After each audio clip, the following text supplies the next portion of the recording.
নমস্কার বন্ধুরা, শুভ দুপুর। আমি সুধা, আপনারা দেখছেন সুধা রান্নাঘর। তো আবারও চলে আসলাম নতুন ধরনের একটি রেসিপি নিয়ে। আজকে যে রেসিপিটা এনেছি সেটা হচ্ছে বিরিয়ানির রেসিপি এনেছি। তো আজকে বিরিয়ানিটা একটু নতুনভাবে কি করে তৈরি করি, কিভাবে, সম্পূর্ণ ভিডিওটা দেখার জন্য অনুরোধ রইল। কেমন লাগে অবশ্যই কমেন্টে জানাবেন। আমার চ্যানেলে যদি নতুন হয়ে থাকেন চ্যানেলগুলো সাবস্ক্রাইবার করবেন, যারা ইউটিউব থেকে দেখছেন চ্যানেলটি সাবস্ক্রাইবার করবেন, যারা ফেসবুক থেকে দেখছেন পেজটিকে ফলো করে পাশে থাকবেন। এই বৃষ্টি আর মেঘলা ওয়েদারে একটু বিরিয়ানি তো খেতেই ইচ্ছে করে, তাই না? মুখরোচ একঘেয়েমি খাবার খেয়ে খেয়ে যেন মুখে সর পড়ে যায়, তাই না? তো চলুন একটু মুখরোচ খাবারের সাথে দেখা করি। কড়া বসিয়ে দিয়েছি, তেল গরম হয়ে গেছে, একটু আমি বেরেস্তা ভেজে নেব।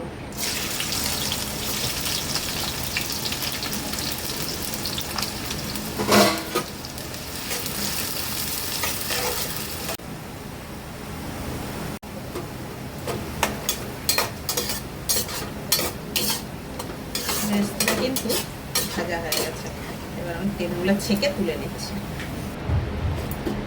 বেরেস্তা ভাজা হয়ে গেছে, এবার আলুগুলো ভেজে নেব। এই আলুগুলো আমি নুন দিয়ে সেদ্ধ করে নিয়েছি, ভেজে নিচ্ছি।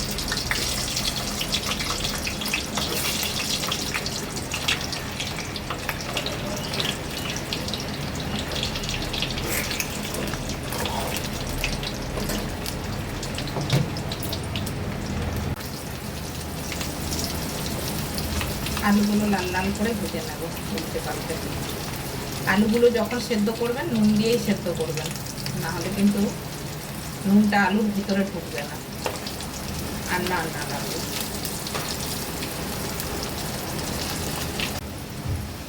আলুগুলো ভাজা হয়ে গেছে, তুলে নিচ্ছি। তুলবো কি তার আগেই পড়ে যাচ্ছে লাফিয়ে।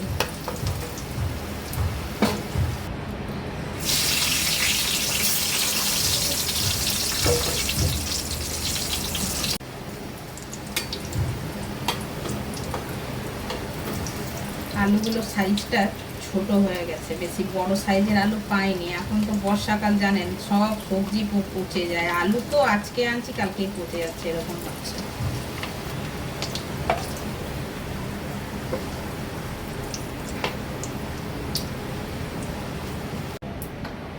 গ্যাসটা জ্বালিয়ে দিলাম, এবার আমি একটু বিরিয়ানি মশলা ঢেলে নিচ্ছি। এই যে এখানে বিরিয়ানির গোটা মশলাটা আছে, সব রকম মশলা যা যা দেওয়া যায়, একটু গরম করে এটা গুঁড়ো করে নেব।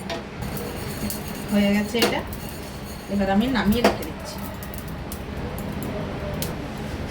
হাঁড়িতে জল বসিয়ে একটু রিফাইন অয়েল দিয়ে বসিয়ে দিলাম, জলটা গরম হবে। আমি এর মধ্যে একটু জায়ফলও দিয়ে দিচ্ছি। এই যে মশলাটা আমি রেডি করেছিলাম এর মধ্যে দিয়ে দিলাম, চালটা দিয়ে দিচ্ছি।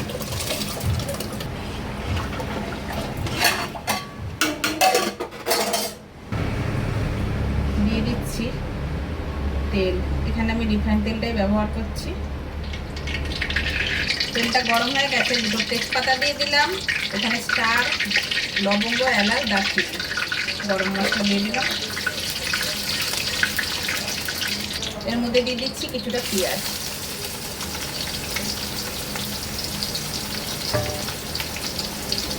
পেঁয়াজের মধ্যে অল্প একটুখানি লবণ দিয়ে দিচ্ছি।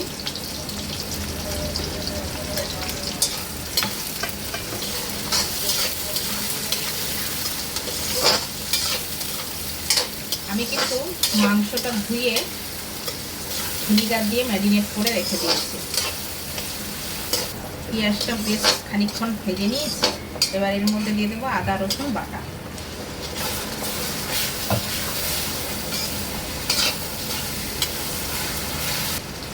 পেঁয়াজ আদা রসুন বেশ খানিকক্ষণ ভেজে নিয়েছি, দিয়ে দিচ্ছি হলুদ,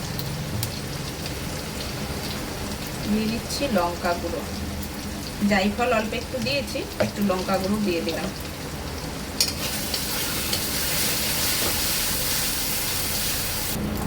দিয়ে দিচ্ছি লবণ।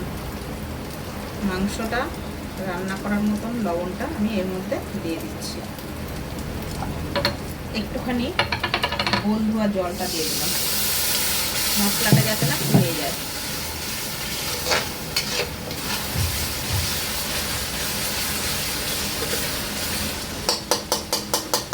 এর মধ্যে এবার দিয়ে দেবো কিছুটা গুঁড়ো মশলা বিরিয়ানি, যেটা আমি করে রেখেছিলাম,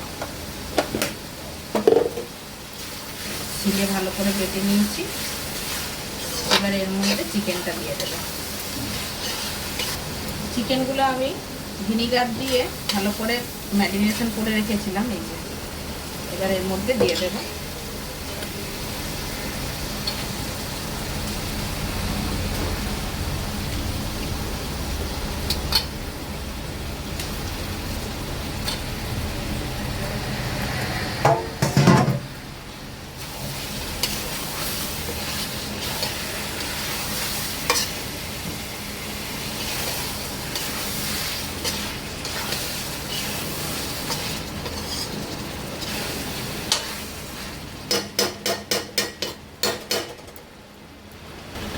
চিকেনটা ঢাকা দিয়ে দিচ্ছি।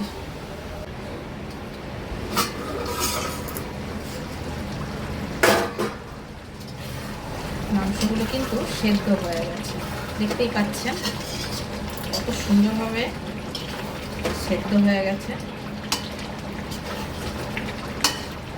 এবার এর মধ্যে আমি জল দেব, বেশি জল ব্যবহার করব না, যার জন্য অল্প জল দেব, আর দেব না। এই মাংসগুলো সেদ্ধ হয়ে গেছে, এর মধ্যে আর কিন্তু জল দেওয়ার দরকার নেই। এটা একটু ফুটলে আমি বাকি জিনিসগুলো এর মধ্যে দেব। মাংসটা কিন্তু আমার অনেকটা হয়ে গেছে।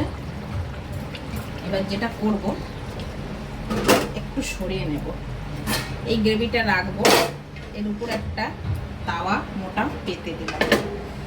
এটার কাজ কিন্তু, নিচের কাজটা এখন অবধি চুকলো। ভাতগুলো কিন্তু আমি গামলাতে এই যে একবারে ছড়িয়ে নিয়েছি, আর ভাতগুলো আমি দেখে দিচ্ছি, এই যে এখনো কিন্তু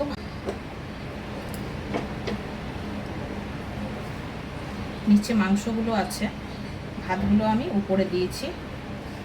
গ্রেভিটা কতটা আছে সেটা কিন্তু আপনারা দেখলেন। এবার এই ভাতের মধ্যে আন্দাজ অনুযায়ী আমি লবণ দিয়ে দেব, কারণ মাংসতে লবণ দেওয়া আছে, ভাতে কিন্তু লবণ দেওয়া নেই, যার জন্যে ভাতে আমি লবণ দিয়ে দেব। দিয়ে দিচ্ছি আলুগুলো,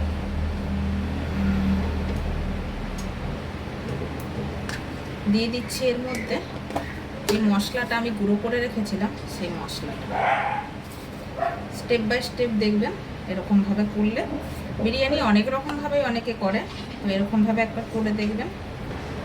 দিয়ে দিচ্ছি ফুড কালার, কেওড়া জল, গোলাপ জল,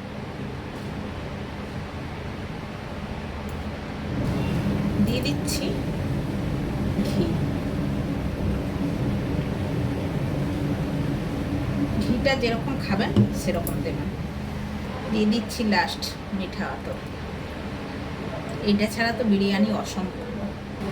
সব কিছু দেওয়া হয়ে গেছে, এবার দিয়ে দেবো এর উপরে আর একটা জিনিস, সেটা হচ্ছে বেরেস্তা ভাজা।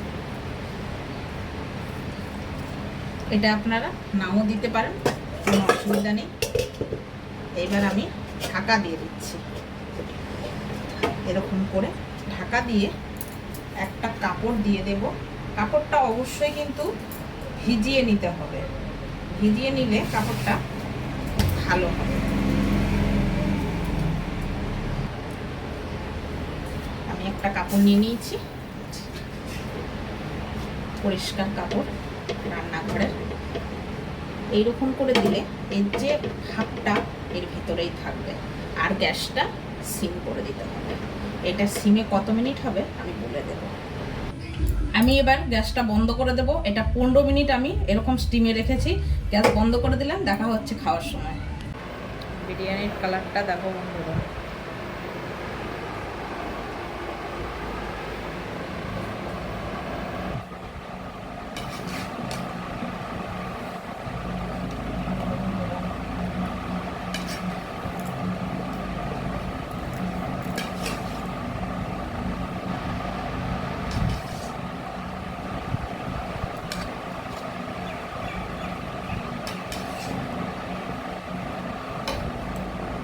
রেসিপিটা কেমন হয়েছে অবশ্যই কিন্তু কমেন্ট করে জানাবেন।